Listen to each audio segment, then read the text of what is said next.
Señoras y señores, comunidad universitaria, muy buenos días.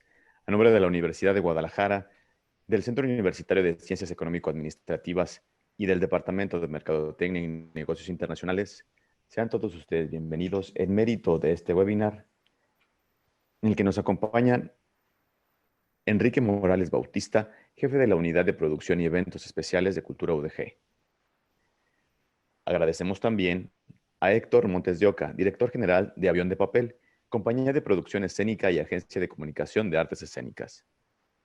Y como moderador de este evento, nos acompaña el maestro Francisco Javier Caro Gutiérrez, maestro del Departamento de Mercadotecnia y Negocios Internacionales.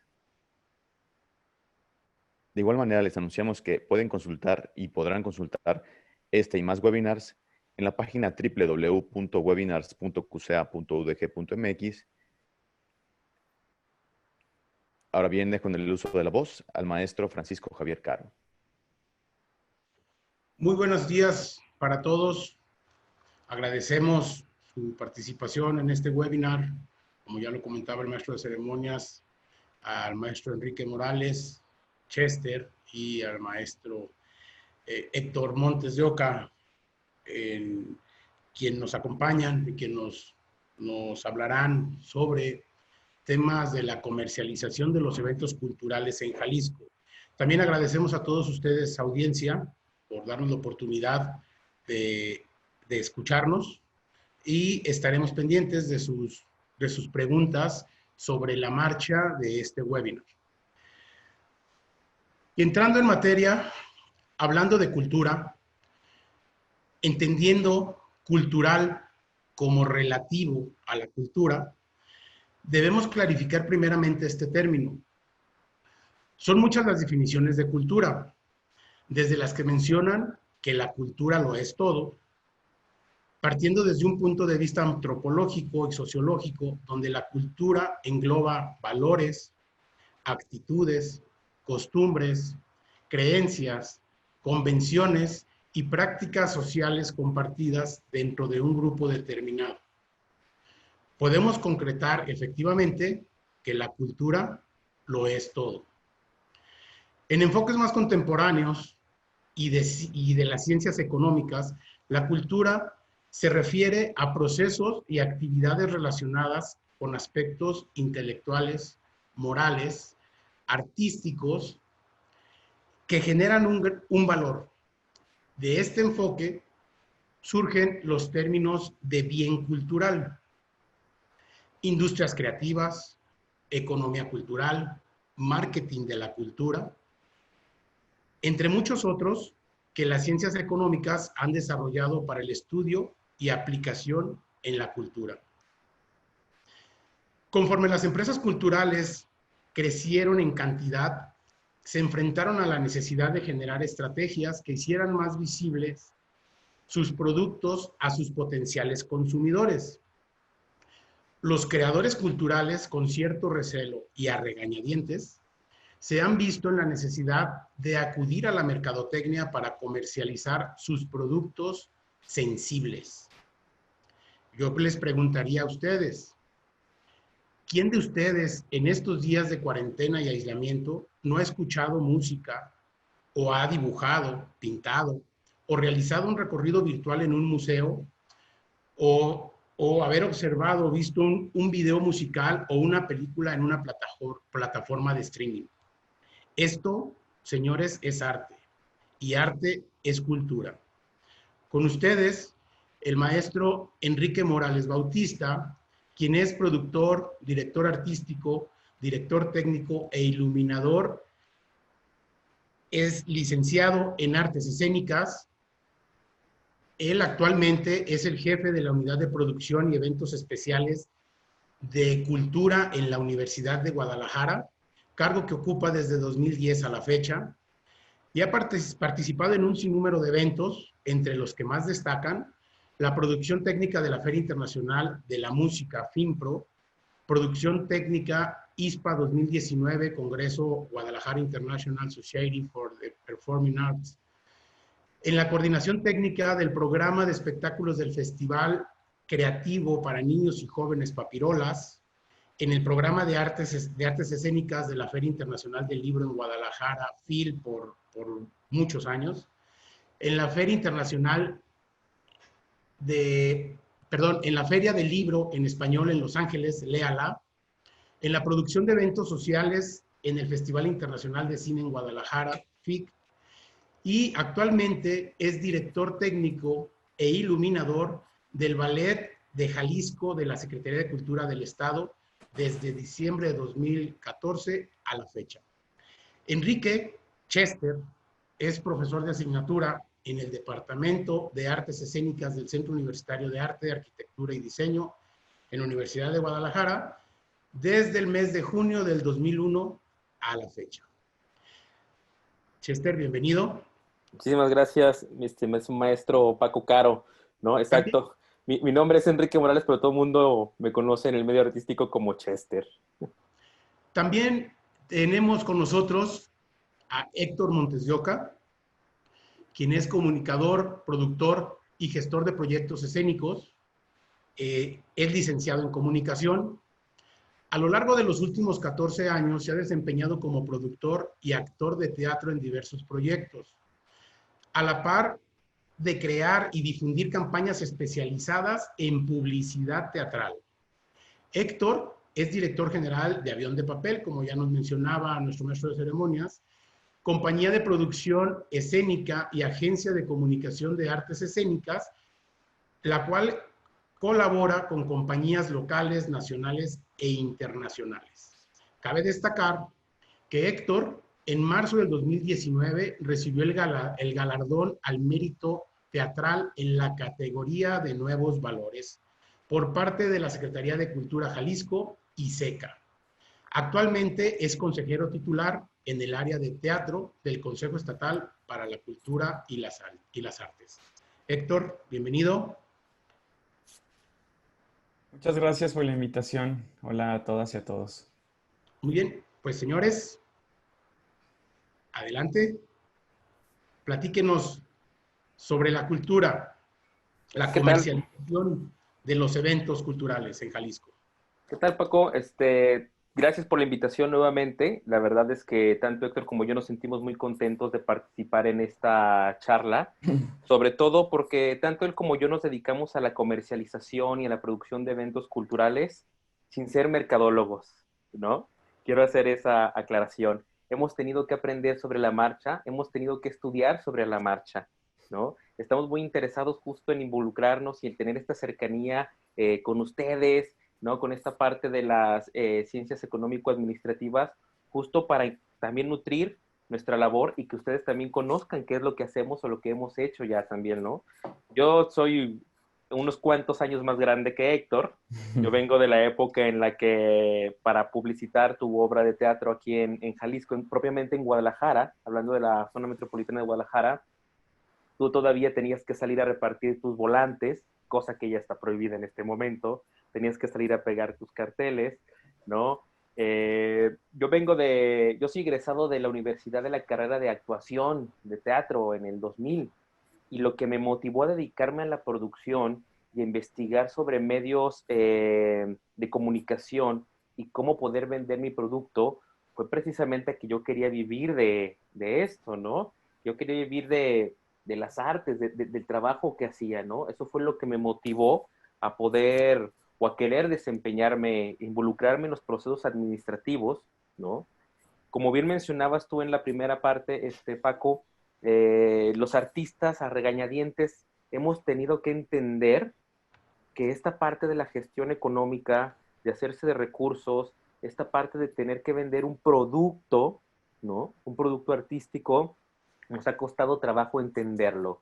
Tal vez por esa frase romántica de yo vivo del amor al arte, ¿no? Creo que eso ya está muy romantizado y tendría que quedarse en el siglo pasado, ¿no? Los modelos económicos han cambiado. Ahora con esta situación que enfrentamos de la pandemia del COVID, los modelos económicos a nivel mundial se van a volver a reestructurar, el orden va a tener que ser otro, ¿no? En mesas que hemos estado teniendo desde que comenzó esta situación, porque además como con nosotros, la industria del espectáculo, la industria del entretenimiento, ha sido una de las industrias más golpeadas. Fuimos los primeros en cerrar y somos los últimos contemplados para abrir. Ahí nos dice, ahí nos dejan muy claro en dónde estamos ubicados en la pirámide de consumo, ¿no? Entonces, hemos hecho muchas reuniones para esto, para ver qué sigue. Y más allá de lo que platicaba yo con Héctor cuando nos poníamos de acuerdo para esta charla, más allá de venir a decir y platicar cómo lo hacíamos antes, me gustaría también platicar de hacia dónde vamos, qué pensamos, qué vamos a hacer, cómo vemos el nuevo panorama. Seguramente muchos ya han visto imágenes de los primeros conciertos que se están realizando, de las primeras salas con los aforos al 30%. Realmente para el artista es desalentador. Y la otra situación es que económicamente tampoco es redituable. Como industria, sí estamos preocupados de cómo vamos a comenzar a comercializar nuestros productos, ¿no? Perdón, Héctor, para introducción creo que ya fue suficiente. Sí, pues la verdad es que yo estoy muy contento de poder también formar parte de esta charla, de este diálogo a distancia.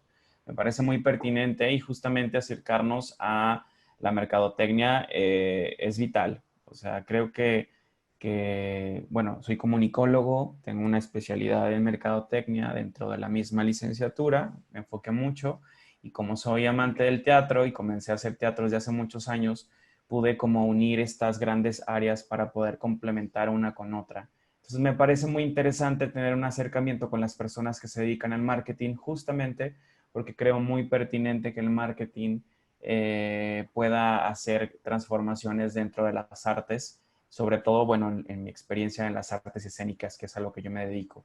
Entonces, tener este primer contacto con ustedes, pues es interesante. Creo que hay muchas cosas que podemos platicar y compartirles porque también es un área de oportunidad para las personas que estudian mercadotecnia, adentrarse a esta parte que no es descubrir el hilo negro, simplemente es llevar la mercadotecnia a las artes, que está un poquito, digamos, hecho a un lado, sobre todo de forma local.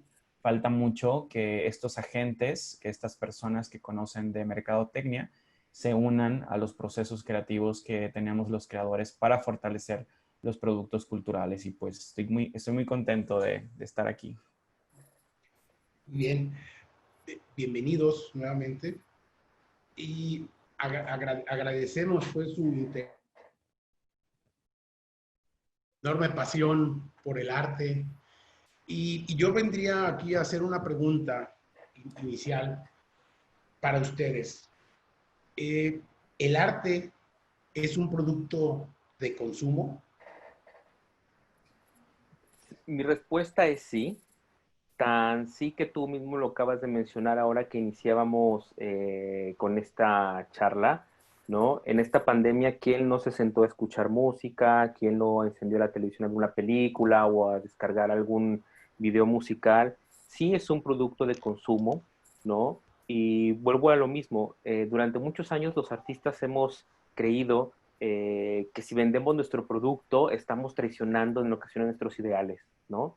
Eso ocurre cuando eres estudiante. Cuando eres estudiante probablemente sí lo pienses así, ¿no? A mí me ocurrió cuando estudiaba en el 96 teatro. Pues yo quería que mi arte transformara el mundo, ¿no? Que lo que yo iba a presentar fuera...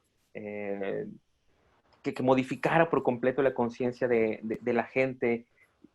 Sí, al final de cuentas es parte del fin del arte, ¿no? Pero también es el entretenimiento, también es el liberarte un poco de esos problemas, liberarte un poco de esa carga que tienes. Sí es un bien de consumo, sí es un producto de consumo, sí es un producto que se consume mucho. Claro, también hay que ver de qué manera se consume y quién lo consume y cuánto se paga por este consumo, ¿no? Platicábamos, por ejemplo, ayer, Guadalajara, Jalisco, es una de las entidades en México que está más acostumbrada a solicitar cortesías, ¿no? Y quiero la cortesía, y quiero la cortesía. Entonces, sí hay un consumo, ¿no? El tema es que no vemos una monetización en esa parte, ¿no? No sé, Héctor, si quiera comentar algo más. Sí, sin duda es un producto y justamente me gustaría hacer hincapié a lo que comenta Chester referente a que los creadores del arte como tal, ¿no? Las mentes que desarrollan todos estos productos, a veces no conciben que puede ser un producto y hay como una especie de recelo entre la creación y la comercialización. Pareciera que van separadas, pero realmente no. Yo creo que como creadores todos debemos tener esta apertura para poder compartir, porque más que comercializar, se trata de compartir lo que hacemos, que no quede únicamente rezagado en un sitio o en un lugar de creación, sino que también las personas que viven alrededor de nosotros puedan conocer diferentes tipos de propuestas. Entonces, me parece muy pertinente que se hable de estos temas porque hay que hacer y recalcar a los creadores, sobre todo, que a lo mejor ellos no van a ser los responsables de comercializar sus productos, pero que de alguna manera tienen que buscar la vinculación para que estos productos se den a conocer en diferentes lugares. Esto me parece totalmente pertinente.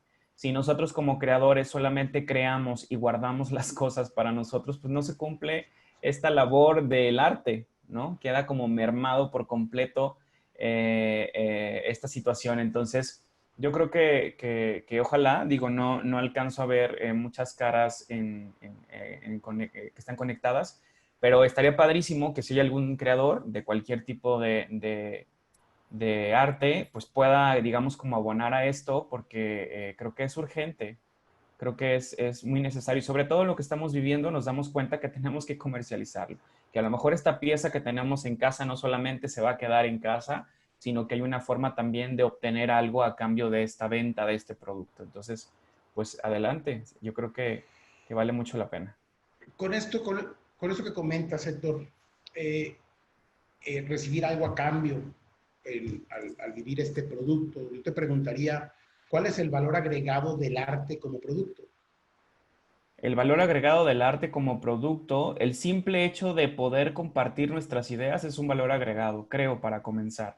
Es decir, si yo soy artista plástico y tengo algo en mente, por ejemplo, confinamiento, ¿no? Y quiero expresar cuál es mi reacción ante el confinamiento o qué estoy viviendo en el confinamiento, bueno, un valor agregado sería que a través de una pieza artística, supongamos una silografía, podamos expresar este sentimiento que a lo mejor se relaciona con el resto de la población. Entonces, es algo totalmente especial. Es decir, no hay como esta labor de una sobre manufactura en donde hacemos obras completamente iguales, sino que hay algo especial que el artista vivió, ¿no? Y que compartió a través de sus líneas una catarsis, un momento en especial, una melodía, un olor. Entonces creo que el arte es eso, el arte es compartir algo especial que no se replica y no se repite de diferentes maneras. Sobre todo, por ejemplo, en las artes escénicas podemos ver la misma obra, pero cada emoción y cada experiencia que se vive al ver la obra una y otra vez es completamente diferente. Eso no se replica, por ejemplo, en comprar un jabón para lavar ropa, ¿no? O en una batería doble A. O sea, creo que el arte tiene este valor de ser único, irrepetible, y eso la verdad es que es increíble. Sí, con, debemos de pensar un poco también en la sociedad, ¿no? En cómo estamos constituidos, en los momentos históricos. El arte a lo largo del tiempo ha sufrido muchos cambios en cuanto a su interpretación, su reinterpretación, ¿no? Y lo que nos da, el valor que nos da, ¿no? Si bien surge como para comenzar a dejar plasmadas las primeras ideas de una civilización, después viene como grandes movimientos políticos, también el arte está involucrado ahí. Después te sirve para marcar un estatus, ¿no? Un estatus de reyes, de gente honorable, ¿no? Estamos viviendo en estos momentos un arte que vende experiencias, ¿no? Manifestaciones artísticas que ahora lo que venden son experiencias. Bien comentábamos el tema de la selfie en el concierto, el tema de la selfie en la obra de teatro, el tema de la selfie en la exposición, ¿no? Eh, eso creo que es uno de los valores que tiene en este momento el arte, ¿no? Eh, o las manifestaciones artísticas o el consumo cultural, las experiencias que vives. No debemos de perder de vista que, sobre todo las artes escénicas, ¿no? Son completamente intangibles. Tú cuando compras un producto, pues no compras a los cantantes, no compras a los actores, ¿no? Tú compras un boleto que te da acceso a presenciar un espectáculo durante 2 horas, ¿no? Eso es lo que compraste, ¿no? Es completamente variable la calidad del producto. ¿Por qué? Porque depende de qué compañía te lo va a presentar, ¿no? De si el equipo, si el teatro, es completamente variable todos los factores, ¿sí? Son inesperados, es un producto inesperado, no sabes qué va a ocurrir cuando tú vas a un concierto. Tienes la idea de escuchar el set list de tu artista favorito porque está estrenando disco y sabes que, bueno, va a cantar las que todo el mundo se sabe y va a cantar otras 12 que nadie se sabe, ¿no? Entonces es completamente inesperado, ¿no? Y además tiene un tiempo de duración, tiene una fecha de caducidad muy corta, en el caso de los espectáculos escénicos. En el caso de la plástica es distinto. Tú puedes llegar, ver un cuadro y decir, me gusta, lo compras y lo vas a tener en tu casa, ¿no? Es completamente distinto ahí. Entonces también debemos entender todas esas variantes que tiene el arte como producto, ¿no? Como objetos tangibles en el caso de la plástica o como casos completamente intangibles como en el caso de las artes escénicas, que lo que te lleva realmente es esa experiencia, ¿no? Y además experiencia que cómo vas a compartir de boca en boca, así con la emoción que yo ahorita estoy narrando esto, ¿no? En cambio, tú puedes invitar a tu casa a un amigo, llegas, cuelgas tu cuadro y más de un día en la mañana o llegan los amigos a un convivio y pueden ver la obra de arte que compraste, ¿no? El producto tangible que compraste. Entonces, de entrada, nosotros mismos, la actividad que desarrollamos se mueve ahí en esa nube de ser efímero, ¿no? Y de vender experiencias, de vender vida, ¿no? Tu micrófono, Paco.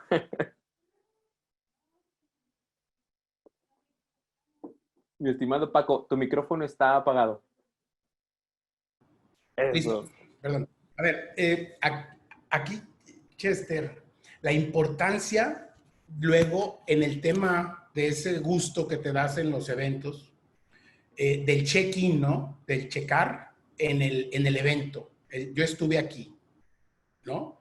En donde luego es una parte importante también del tema de la difusión y que de hecho, pues muchos de los recintos culturales, pues te lo piden, te dicen comparte que estás aquí porque saben que las redes sociales de cada uno de sus visitantes, pues pasan a ser un medio publicitario muy importante, ¿no? Bien, les preguntaría ahora, ¿de dónde se gestiona el recurso para la creación artística? Ok. Eh, Existen distintos modelos de gestión. Existen los productos artísticos que toman apoyos gubernamentales. Existen los proyectos artísticos que toman apoyos de la iniciativa privada, ¿no? Hace no mucho comenzó todo un programa que se llama EFIARTES, ¿no? Que tiene sus variantes EFITEATRO, EFIDANZA, EFICINE, que de hecho hace un par de meses querían cortar estos fideicomisos, no sé, fue noticia por ahí de primera plana, porque los cineastas Cuarón, Iñárritu y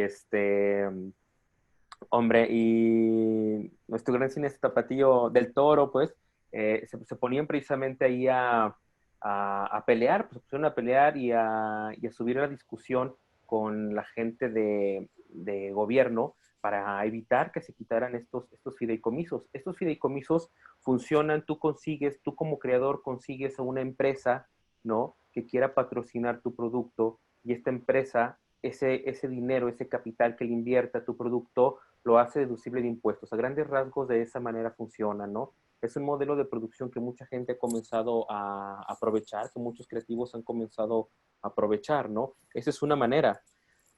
La pregunta, Paco, durante muchos años hemos vivido un paternalismo en las artes. Eso también es real, ¿no? Durante muchos años hemos estado acostumbrados que la institución, que el gobierno nos dé dinero para producir o que vayamos y pidamos dinero para producir, ¿no? Justo lo que Héctor comentaba hace un momento, esos modelos tienen que cambiar. Ya no podemos estar esperando que el gobierno nos dé dinero porque no va a ocurrir así. Aunque he de decir que una de las empresas más importantes en cuanto a nivel cultural y entretenimiento, si no es por el apoyo del gobierno, no sería lo que es hoy. Me refiero al Circo del Sol. El Circo del Sol inició formándose para presentar un espectáculo por los 450 años de la Fundación de Quebec, ¿no? Y el dinero vino directamente del gobierno, y a partir de eso se dieron cuenta que tenían un gran producto y comenzaron a comercializarlo al grado en el que se encuentra hoy, aunque también en este momento, en este año 2020, se encuentra a punto de la bancarrota, ¿no? Con una deuda de más de 800 millones de euros por cómo fueron trabajando su producto a lo largo de los años. Lo platicamos más adelante para no meternos ahorita en ese tema, pero sí, eh, la principal forma de generar recursos para la creación artística en este momento son las instancias gubernamentales. Y eso tiene que cambiar. Eso tiene que cambiar ya, ¿no? Bien, ¿algo que agregar, Héctor?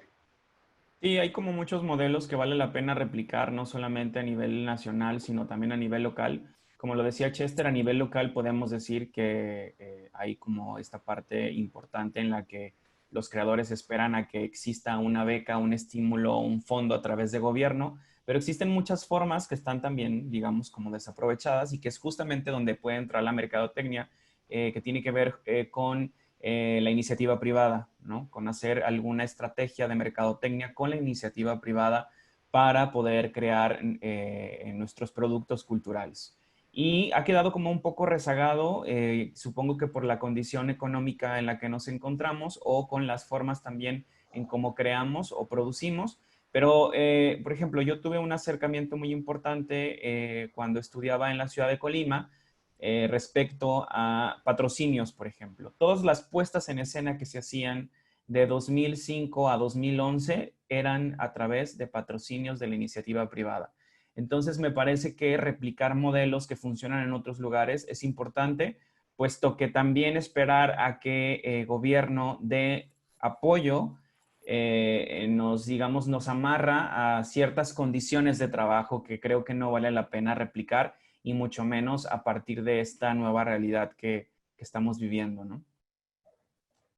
Sí. Quisiera aportar una cosa más. La industria del espectáculo, la industria escénica ha crecido mucho. De 20 años para acá, cada vez somos más los que tenemos que participar para poder llevar a cabo un producto escénico. ¿A qué se debe esto también? A que la tecnología fue creciendo, ¿no? Las máquinas se fueron más complejas de operar, ¿no? Hay obras que tienen más staff técnico, más gente que no vemos, que cobra, ¿no? Que la gente que está arriba del escenario, ¿no? Eso vino también a cambiar el modelo en cómo estábamos haciendo teatro. Ya no podemos esperar que de la taquilla recuperar, ¿no? Para poderle pagar a un staff técnico de 20 personas. Eso ya es muy complicado, ¿no? Entonces, es parte de los modelos que tenemos que modificar.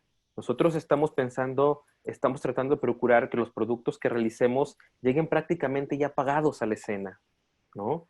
Y estamos hablando del microcosmos en el que vivimos en Guadalajara. Si lo vemos en el macrocosmos del espectáculo, podemos hablar de productos como Operalia, que bueno, Operalia lo patrocina Rolex, por ejemplo, ¿no?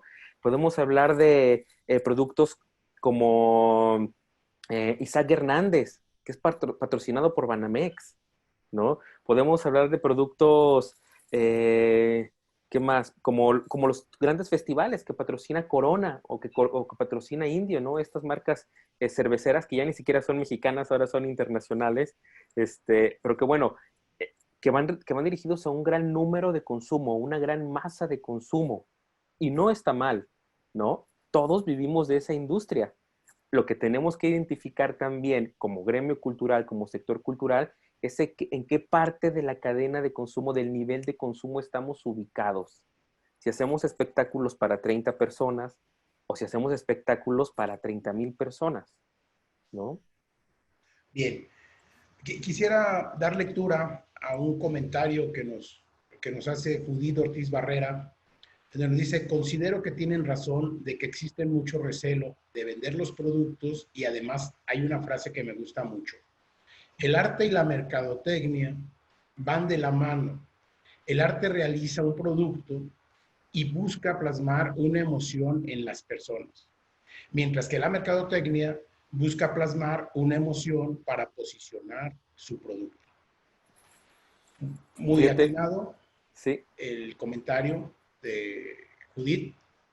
Este, una de las, digo, nada más antes de, quiero hacer un comentario con respecto a eso.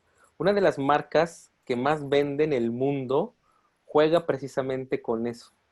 No sé si todos ya vieron el comercial de Coca-Cola, ahora, el de la pandemia, donde comienzan a aparecer distintos latas de refresco, ¿no?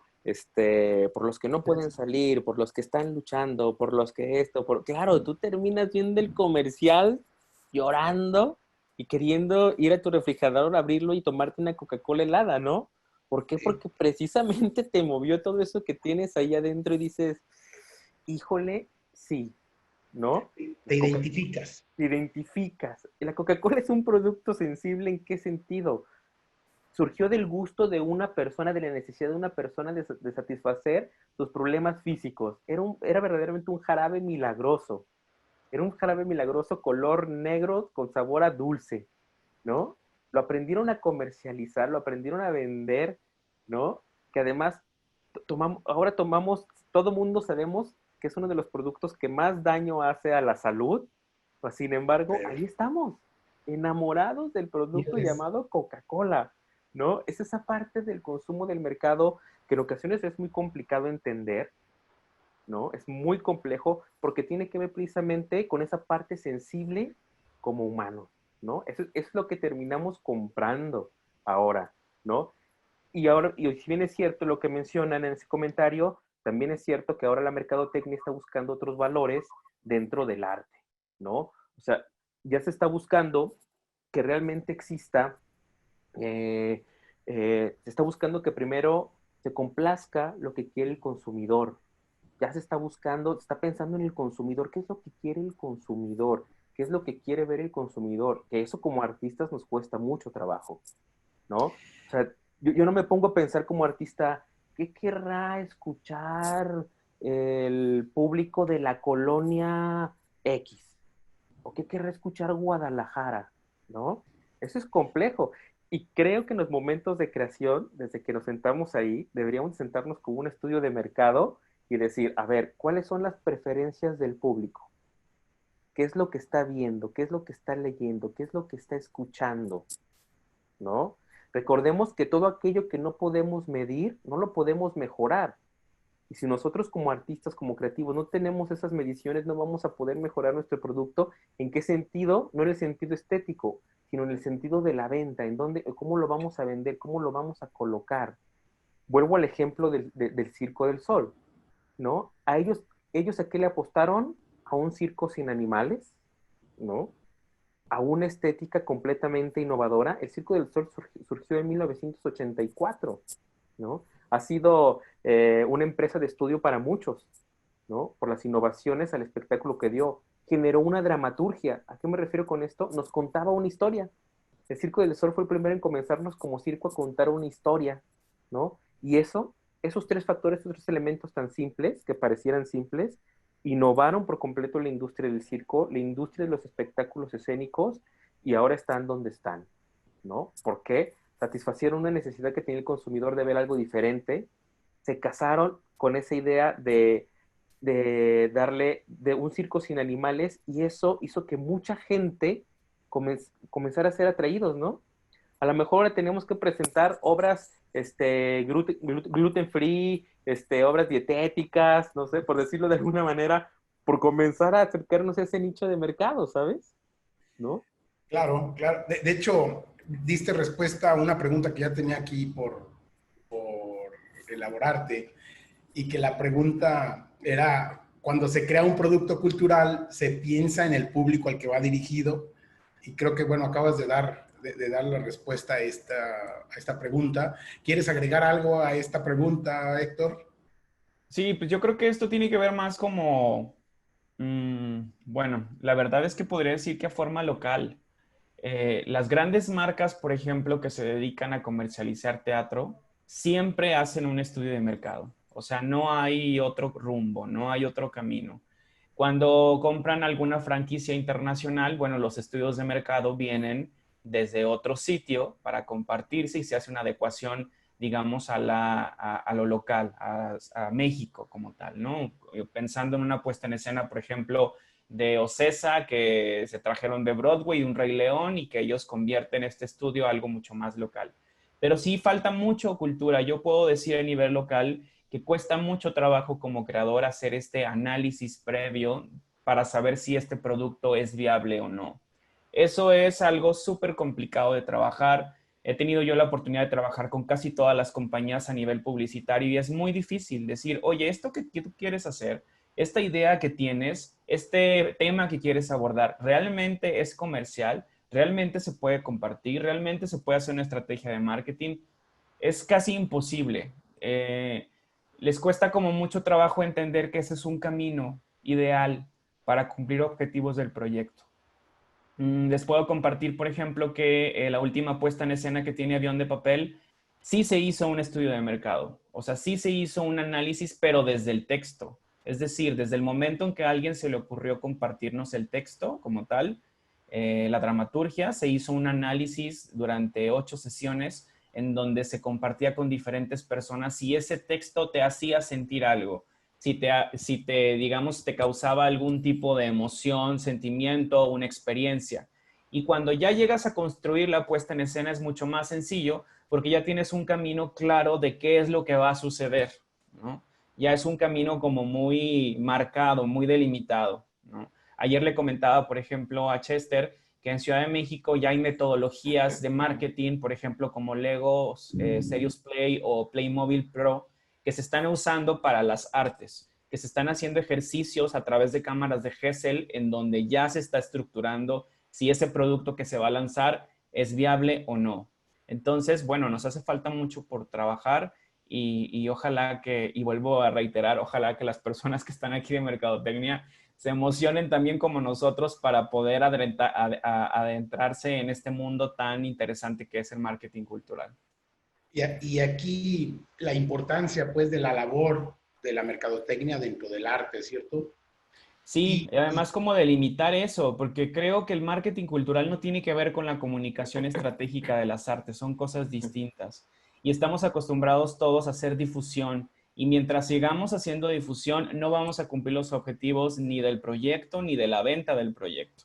O sea, son cosas separadas, ¿no? A mí, por ejemplo, la palabra difusión no me gusta, o sea, me parece que se queda muy corta con todas las acciones que un producto cultural tiene que hacer para poder compartirse.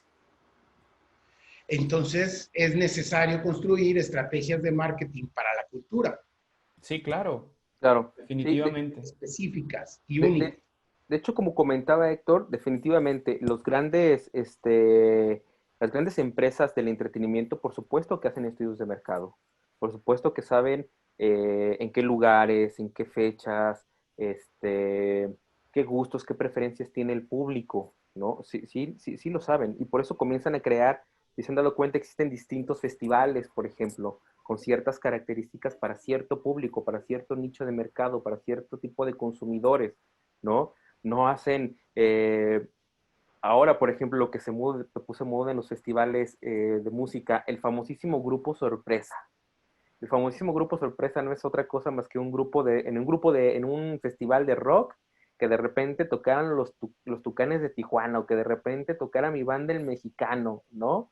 Así, lo que pensábamos hace 20 años que no podía ocurrir, que juntaras a la música popular con la música de rock, ahora está ocurriendo, ¿no? 20 años después nos dicen que toda regla se puede romper, ¿no? Entonces, ¿qué hicieron? Se pusieron a estudiar el mercado y dijeron, ¿sabes qué?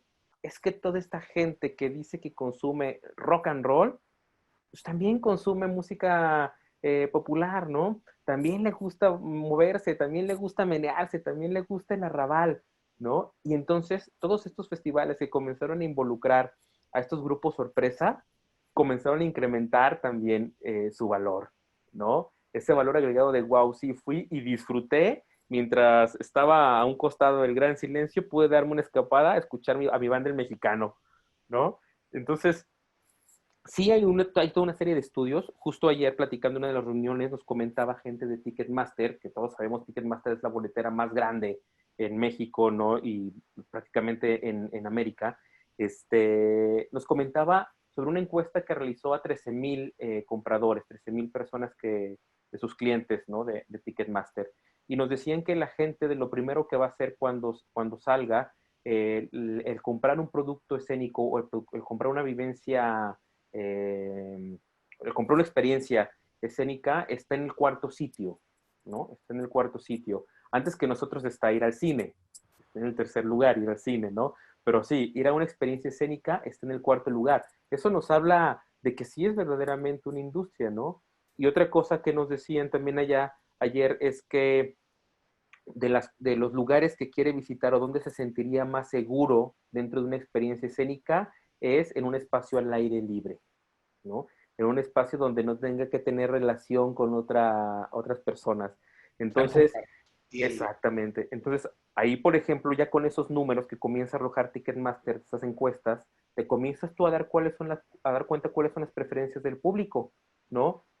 Otro de los datos interesantes que arrojaba esta encuesta es que la gente no está dispuesta a pagar por streaming, ¿no? La gente no quiere pagar por el consumo cultural en streaming, ¿no? No quiero ver una obra de teatro en streaming, no quiere ver un recorrido virtual en streaming, no, ellos quieren ir y presenciar el acto, ¿no? Yo creo, maestro, aquí que el hecho de, digo, del no querer verla, a mí sí me gustaría verla después de haberla visto en vivo, después de haberla presenciado, quizá para recordarla en algún momento, pudiera verla en streaming, pero nada comparado con verla, con estar presente, ¿no? Con vivirlo, con tener esos sentimientos. Tengo aquí unos comentarios, voy a leer el primero de Judith Ortiz Barrera nuevamente. El marketing cultural tiene más que ver con el marketing experiencial. La cuestión es que el arte crea el producto y después busca el segmento y no siempre va a causar impresión, pero sí deja una experiencia. Tenemos otro por Carlos Estrada. Dice, la pandemia por COVID-19 desveló el enorme atraso en el desarrollo de instrumentos basados en la tecnología para comercializar el arte. Ya vimos a un Cinépolis vendiendo contenidos en streaming, grupos de teatro presentando mediante Zoom, un festival mediante YouTube. Y la pregunta es, ¿qué propuestas pueden ofrecer para los emprendedores artísticos para vender sus creaciones? Quisiera primero rescatar un poquito el comentario que hacía Judith. Sí, efectivamente, ese es uno de los problemas que detectamos, que primero nos preocupamos por generar la obra artística y después nos preocupamos por cómo venderla. Uno de los grandes ejemplos de eso es Van Gogh, ¿no? Todo el mundo sabemos que Van Gogh murió siendo pobre, ¿no? Que la teoría dice que nunca vendió un solo cuadro y ahora Van Gogh es uno de los grandes pintores de todos los tiempos, ¿no? Uno de los grandes de su movimiento, de su época, tan grande ahora que lo tenemos en una exposición en la Ciudad de México con Van Gogh virtual, ¿no? Donde es un recorrido a través de su obra plástica mediante proyecciones sobre los muros de la galería. Digo, no creo que ni siquiera alcanzó a abrirse, o sea, abrió un par de semanas nada más de exposición, justo por el tema del COVID, ¿no? Pero sí, efectivamente, ese es la historia de vida de muchos artistas, de muchos creadores, que se quedan justo en esa parte de voy a crear lo que yo siento, lo que yo quiero, y después no existe la manera de cómo transmitirlo. Más allá de cómo comunicarlo, como bien menciona Héctor, es de cómo compartirlo, porque el compartir y el dialogar ya significa que hay una ida y vuelta. No nos quedamos nada más en la parte de la comunicación. Sí, es cierto lo que dice Héctor, vemos la sala vacía y lo primero que decimos, hay que meterle más dinero a difusión. Sí, pero hay que saber cómo meterle ese dinero a difusión. Y para eso están estos estudios de mercado, para saber cuáles gustos, ¿no? Cuáles preferencias, ¿A quién está dirigida mi temática como obra? ¿No? Y con respecto al otro tema del COVID, efectivamente, todavía hay muchos maestros de las artes que se muestran, que no quieren, que Renuentes. se niegan, renuentes, reacios a esta situación de entrar a la digitalización. Los entiendo, lo entiendo perfectamente. Sabemos que el acto en vivo nunca va a poder ser sustituido por esta situación de la pantalla. Yo en este momento preferiría estar en un salón así con las 27 personas que estamos, ¿no? Hablando y viendo y sentándome sobre el escritorio y levantándome, ¿no? A estar aquí sentado frente a la pantalla con este diálogo, ¿no?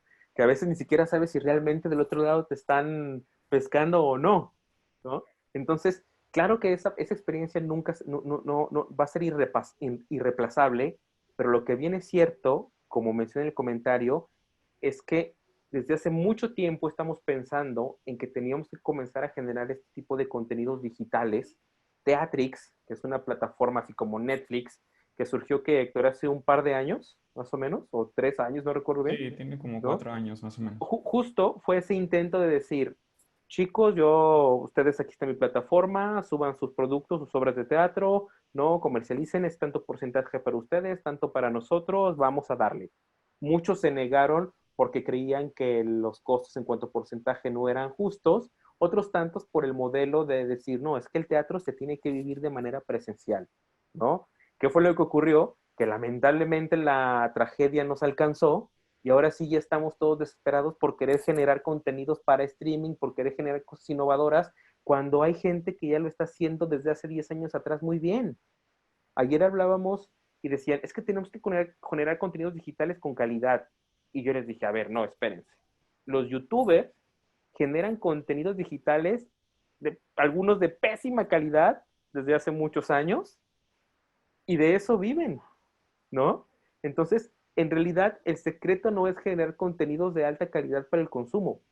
Creo que el secreto está en vender o en ofrecer lo que el público quiere, ¿no?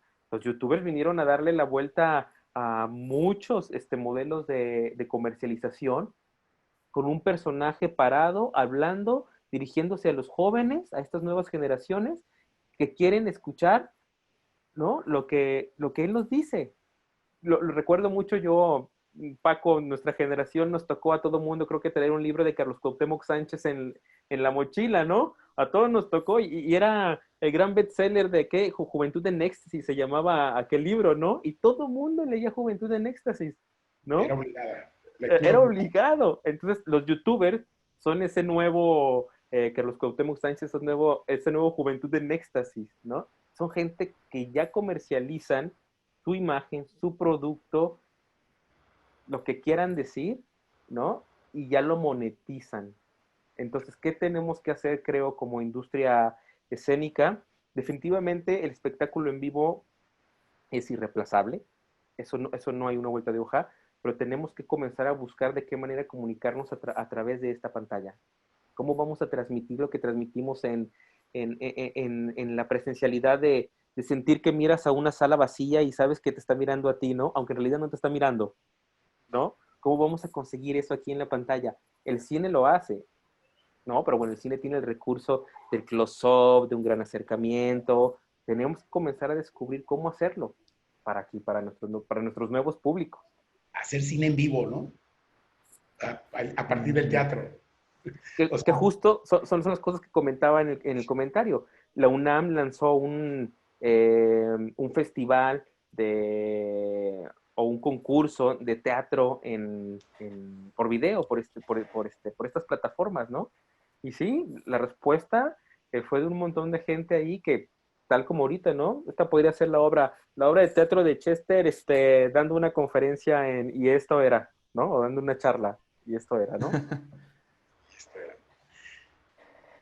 Eh, bueno, pues sí, aquí les tenía otra pregunta, que era, ¿qué estrategias se están planteando para la comercialización de los contenidos culturales ante la nueva realidad? Creo que con estos comentarios que nos das, que nos dan ambos, nos dan respuestas a lo que quieran algo que agregar.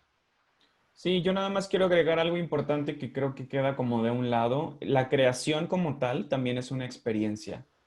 Que no se comercialice, esa es otra cosa, ¿no? Es decir, como creadores, el hecho de comenzar a crear tendría que capitalizarse también.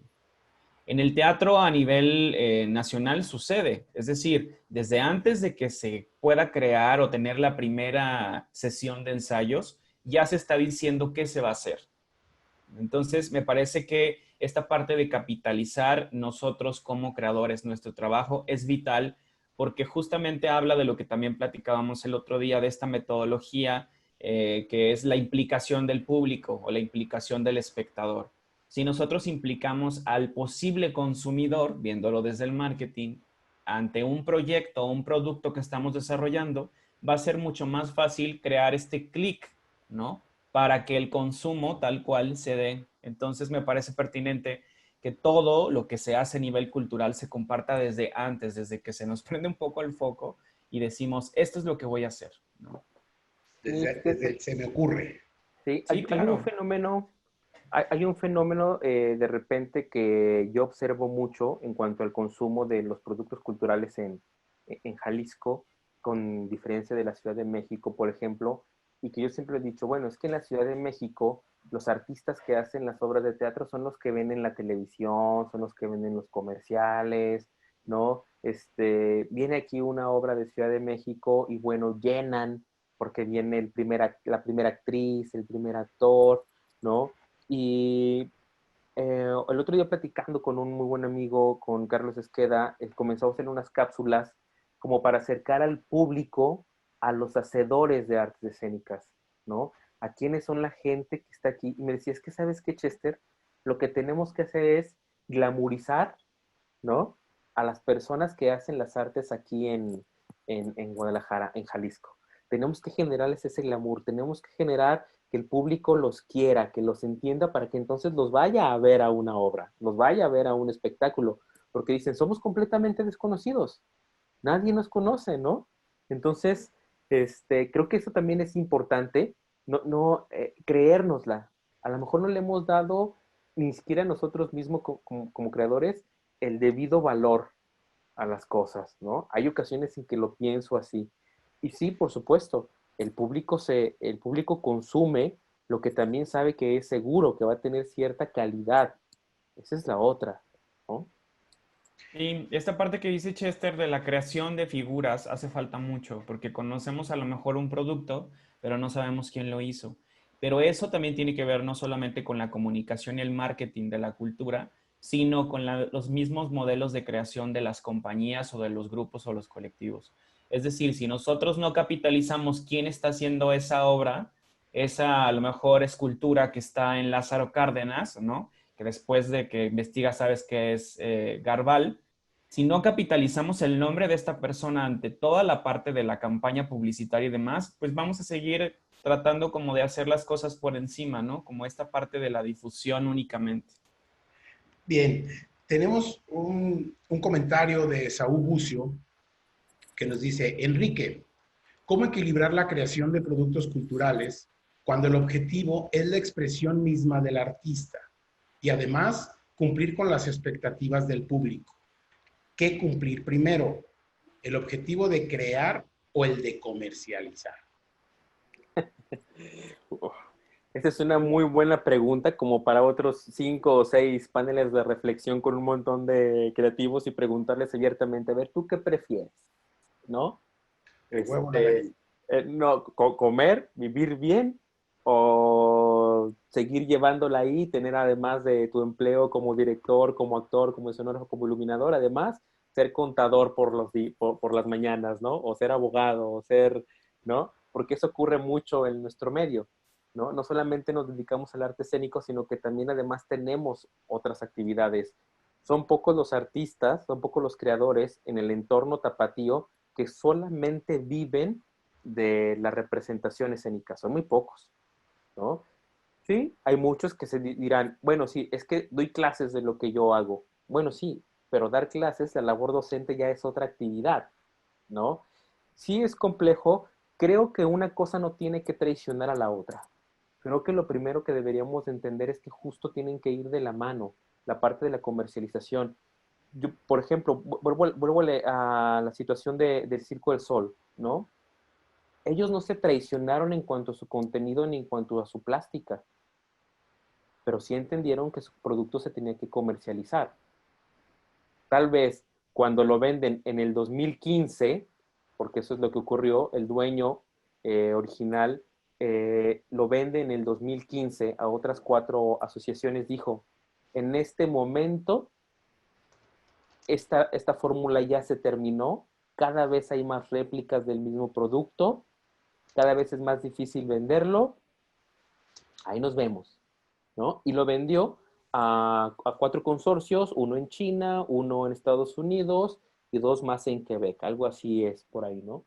Y terminó vendiéndolo, ¿por qué? Porque él dijo, esta fórmula ya se gastó, cada vez necesito invertirle más dinero a este proyecto, ¿no? Entonces, mejor, más vale que digan aquí corrió que aquí quedó, ¿no? Y sí, efectivamente nos podemos dar cuenta que a la vuelta de 30 años que tiene ese producto, ya hay cualquier cantidad de circos similares o de proyectos similares, ¿no? Él no se traicionó en un inicio, ¿no? Lo que sí tuvo es la visión de decir, muchas gracias, ya terminé de hacer lo que tenía que hacer, se quedan con esto que formé, que siga por allá, ¿no? No está peleada una cosa con la otra. Creo que tú tranquilamente, por ejemplo, yo, Chester, como creador, quiero hablar del amor, ¿no? Y no tiene nada de malo si mi día de estreno es el 14 de febrero, día de San Valentín. Y a lo mejor en la obra esa que voy a hablar del amor se me ocurre que es una explanada al aire libre, con muchas mesas, con toda una cena romántica, con un buen vino, ¿no? Y van a ver una bonita obra de amor, ¿no? No tiene nada de malo el que comercialicemos lo que queremos hacer, ¿no? El tema es cómo lo comercializamos y si lo que vamos a hacer realmente es del agrado del público, ¿no? Y ahí es donde entiendo un poco también la pregunta de, ¿y por qué tengo que hacer cosas que le agraden al público? Lo único que me queda decir es, todo el tiempo va a existir alguien que quiera ver lo que tú haces. Y se puede vender cualquier cosa. Y como dices tú, lo vemos con los youtubers, ¿no? Es de repente increíble ver el contenido tan carente de arte y de contenido y que a pesar de eso son youtubers con millones de seguidores. Pero bueno, señores, estamos en punto de terminar esta charla, webinar. Quisiera que nos dieran, por último, en 2 palabras, respuesta a 2 preguntas, y les voy a hacer una a cada uno. Y la pregunta para Héctor sería, ¿el arte es una necesidad? Sí, totalmente, ¿no? Es totalmente, sí, es una necesidad. Bien. Para Enrique Chester, ¿en qué nivel de la pirámide de Maslow se ubica el arte? Se ubica como en el tercer nivel, justo en esta parte de la fraternidad, de los amigos, ¿no? Ahí es donde se encuentra ubicado, aunque idealmente tendría que estar ubicado en el número 1 en la base de la pirámide, ¿no? Como producto de primera necesidad, que en esta pandemia ahí está ubicado. El consumo de expresiones y de actividades artísticas está ubicado como un consumo de primera necesidad desde el 16 de marzo a la fecha. Definitivamente coincido en donde también será basado en, en cada uno de nosotros, ¿cierto? ¿Cierto? Muy bien, señores, pues les agradecemos a ustedes por esta plática, esta charla tan amena, en verdad, muy nutritiva para nosotros. La maestra Paola Mayor lo agradece. Felicidades, excelente tema y excelentes expositores. Agradecemos al Departamento de Mercadotecnia, agradecemos al Departamento del CGS AIT del CUSEA, quien nos da las facilidades para hacer estas transmisiones. Y nuevamente, Chester, Héctor, muy agradecidos. Esperemos tener la oportunidad de de muy pronto tener algún otro tema en el que nos puedan ustedes apoyar y que quizá con el avance de estas estrategias que tendrán que plasmar para comercializar ante la pandemia y ante la nueva realidad, nos puedan compartir estos comentarios o estos rumbos del hacia dónde vamos. ¿Va? Sí. Muy bien, les agradezco, gracias a todos y enhorabuena. Me gustaría comentar, Paco, nada más para finalizar, es qué bueno que se dan estos acercamientos. Ojalá, por ejemplo, toda la comunidad de mercadólogos de CUSEA pudieran también acercarse a las asociaciones culturales que tenemos para generar esa sinergia y poder sacar a flote todo esto, ¿no? La realidad es que, como bien comencé con la exposición, nosotros hemos trabajado y hemos aprendido sobre la marcha, pero necesitamos de más especialistas enfocados también en el terreno cultural. Si a alguien le interesa, por favor, no duden en comunicarse, en contactarnos. Hay mucho trabajo por hacer, hay mucha unión por generar, ¿no? Mucha sociedad, mucha comunidad por generar. Ya verás que como departamento nos encargaremos de hacer estas gestiones y acercarles personal competente, alumnos, prestadores de servicio, practicantes de prácticas profesionales, para poderles dar ese respaldo a los proyectos como los que ustedes manejan y que seguramente van a ser de bastante aprendizaje para nuestros alumnos. Agradezco nuevamente a todos, gracias por su participación y enhorabuena.